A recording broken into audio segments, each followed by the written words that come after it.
There is a big weekend of World Cup qualifying matches ahead across Africa. It promises to be a tense Saturday for three of the teams in Group A. Ethiopia, South Africa and Botswana all still have a chance of topping the group and going through to the final qualifying round. CCTV's Dan Williams reports.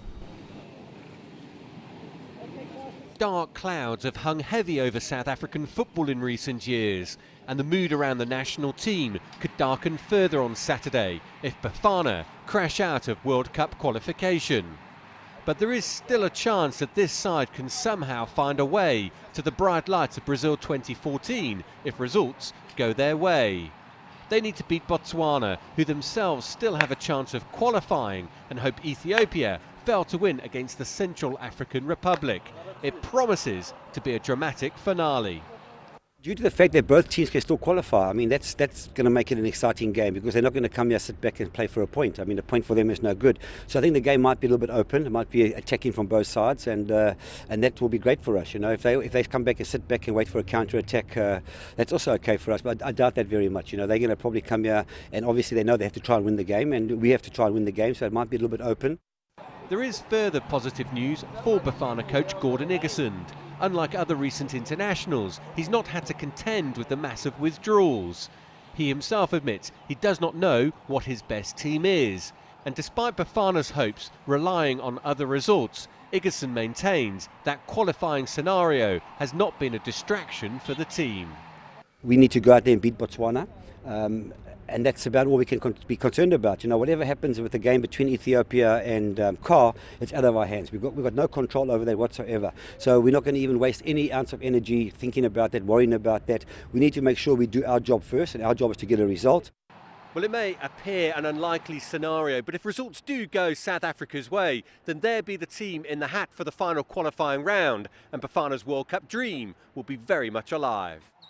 Yeah, I think obviously it's important for us to be in the head for the World Cup. You know, I think it's one thing that the players look forward to. I think not only for us, so it's for the whole country. You know, it's going to be nice if the people of the country have some hope to look forward to the 2014 World Cup. I think if we go into the last 10 of the qualifiers, you know, it will be exciting. You know, and everybody will look forward to it. But that's racing on. South Africa's focus for now is on winning a football match and then hold thumbs that Ethiopia somehow slip up. For all the countries involved, it will be a tense, fingernail-biting afternoon of action. Dan Williams, CCTV, Durban. After the deduction of 3 points from the Ethiopian national team by FIFA for fielding an ineligible player with the game against Botswana, the Ethiopian national team was obliged to wait for 90 more minutes to pass to the last round of clashes for the upcoming Brazil World Cup. To achieve the same, the team will be playing the Central African Republic in a separate turf. The determining game will be held in Congo-Brazzaville on Saturday. In a press conference held on Wednesday, Ethiopia's national team coach, Sawinet Bisho, said his team is ready to reclaim its position by winning its CAR counterpart. He added members of the team are more than ready to give the game all they have and make the football-loving Ethiopian fans happy. The Ethiopian national team has also qualified for the upcoming CHAN Games due to be held in South Africa. We have a very big experience in playing outside games, so we don't have any problem, you know, to play safely in Congo-Brazzaville. Their objective is not only to qualify for World Cup or CHAN. They want to show their talent for the rest of Africa and the world. Jamaican sprinter Usain Bolt confirmed on Wednesday that he plans to retire from athletics after the 2016 Olympic Games in Brazil. The fastest man in the history of athletics over both 100 and 200 meters and winner of 14 major championship gold medals, said he wanted to bow out at the top.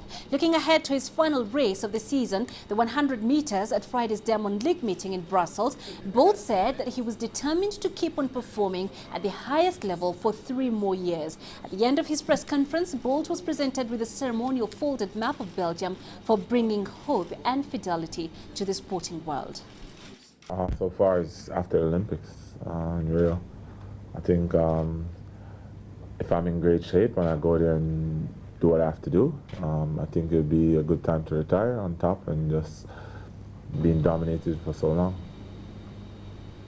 Well, that's it for now on Africa Live. You can stay in touch with us on Twitter using the handle at CCTV News Africa, and you can also visit our Facebook page, CCTV Africa.